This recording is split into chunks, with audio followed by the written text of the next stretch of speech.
Os casos graves das úlceras fúngicas, a gente pode associar injeções subconjuntivais, e a gente, para fungo filamentoso, a gente pode usar o miconazol ou voriconazol, e para levedura, o miconazol ou fluconazol.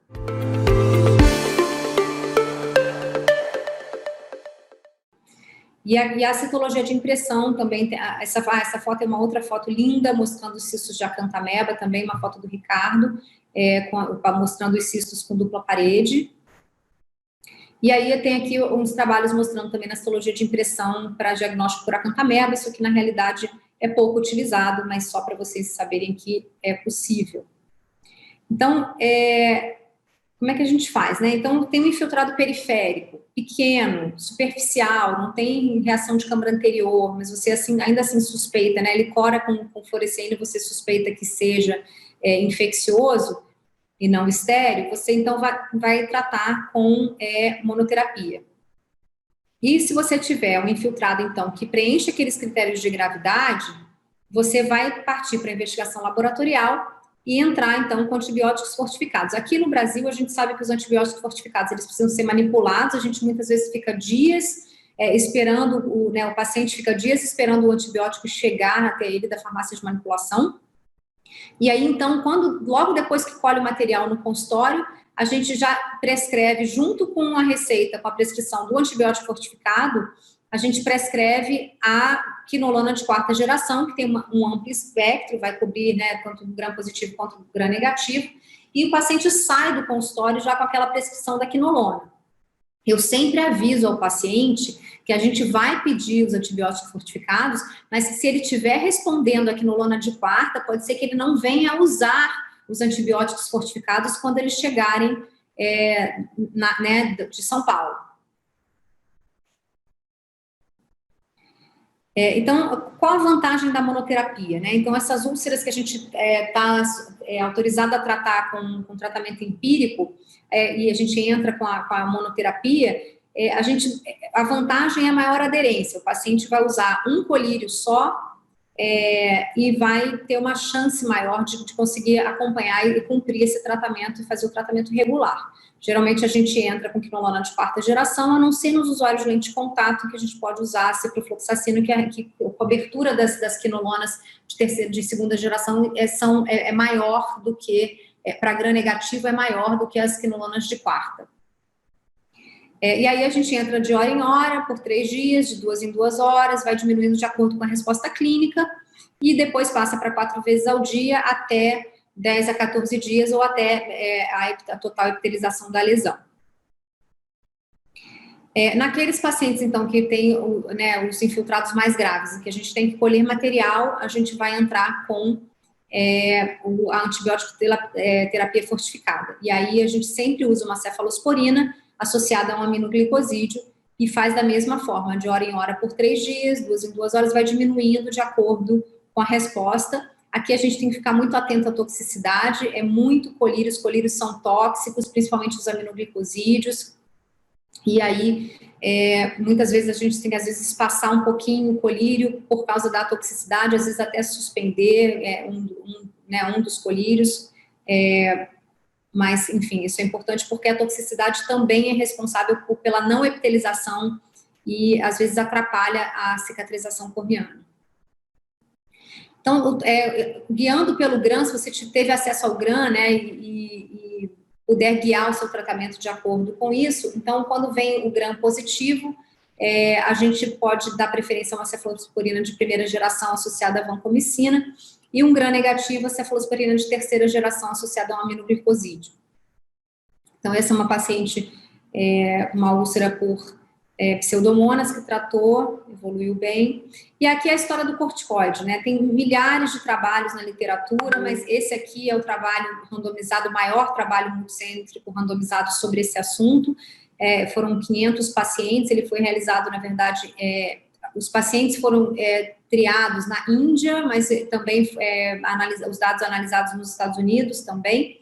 E aí tem algumas limitações desse estudo, mas que, enfim, eu acho que eu não vou ter tempo de falar em detalhes, mas vale ler o estudo.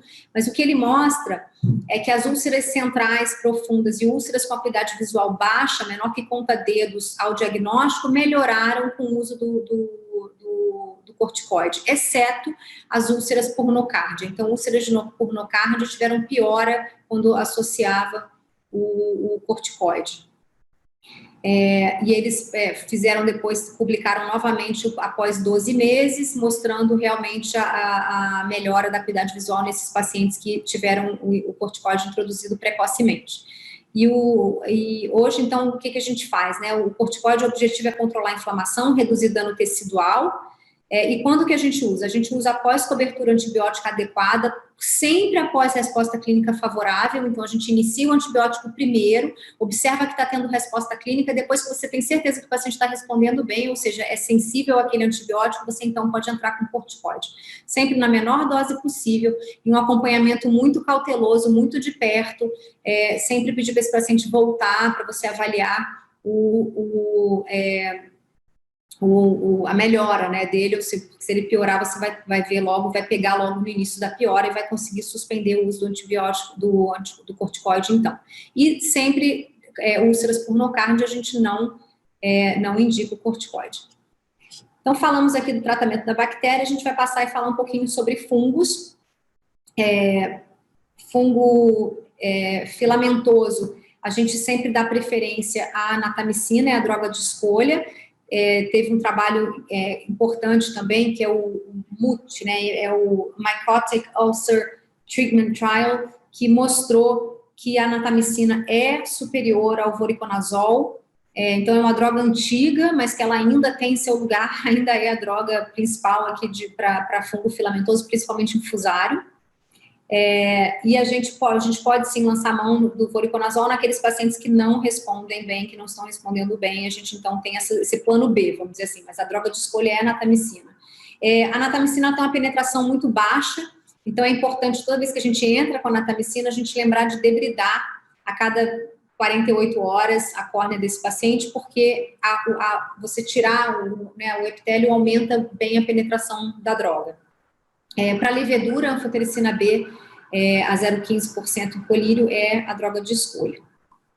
Os casos graves das úlceras fúngicas, a gente pode associar injeções subconjuntivais, e a gente, para fungo filamentoso, a gente pode usar o miconazol ou voriconazol, e para levedura, o miconazol ou fluconazol.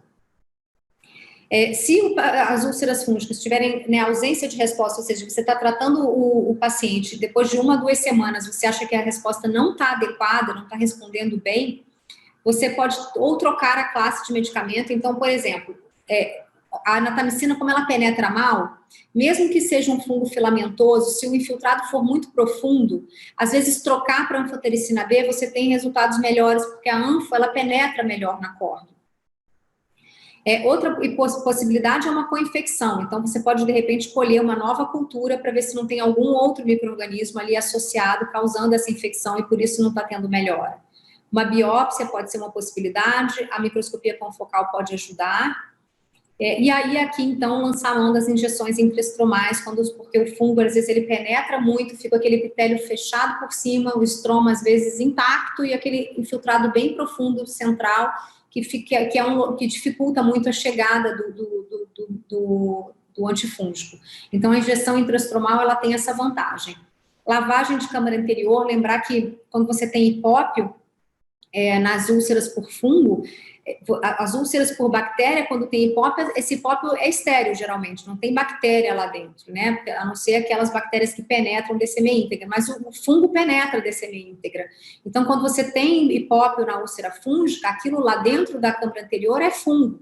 Então, a gente tem que abordar, tem que lavar a câmara anterior, ou injetar antifúngico, né, anfotericina B, dentro da câmara anterior para tratar, porque senão não vai melhorar.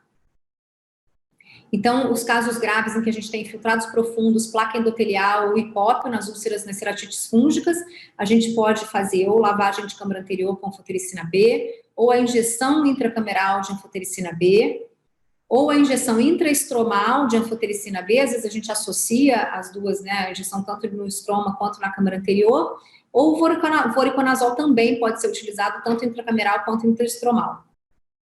A vantagem, como eu falei, então, é o depósito de droga próximo ao infiltrado, uma maior penetração em lesões estromais profundas, em que o epitélio está íntegro, você consegue realmente alcançar esse epitélio, esse infiltrado mais profundo, e para infecções de interface, como pós-LASIK e pós-transplante lamelar. Esse é um paciente, para vocês verem, olha, epitélio íntegro, estroma anterior íntegro, não tinha nada, e uma placa endotelial bem central. Esse paciente eu tratei foram múltiplas injeções intraestromais e lavagem de câmara anterior, e ele foi melhorando e respondeu e melhorou. A confocal, a última, veio negativa, a gente repetiu já depois de 1 mês, 3 meses, não tem mais nada na confocal, ele está com o olho calmo, mas foram inúmeras, foram 12 injeções nesse paciente aqui, intraestromais, para conseguir controlar essa infecção. Então, os casos não responsivos, né, em que tem afinamento estromal, iminência de perfuração ou ceratite muito próxima ao limbo, a gente pode precisar lançar mão do transplante terapêutico, é sempre a nossa última opção. Você operar um olho a quente é muito ruim, o prognóstico é muito pior, mas, enfim, tem casos que não tem jeito, a gente precisa partir para o transplante terapêutico.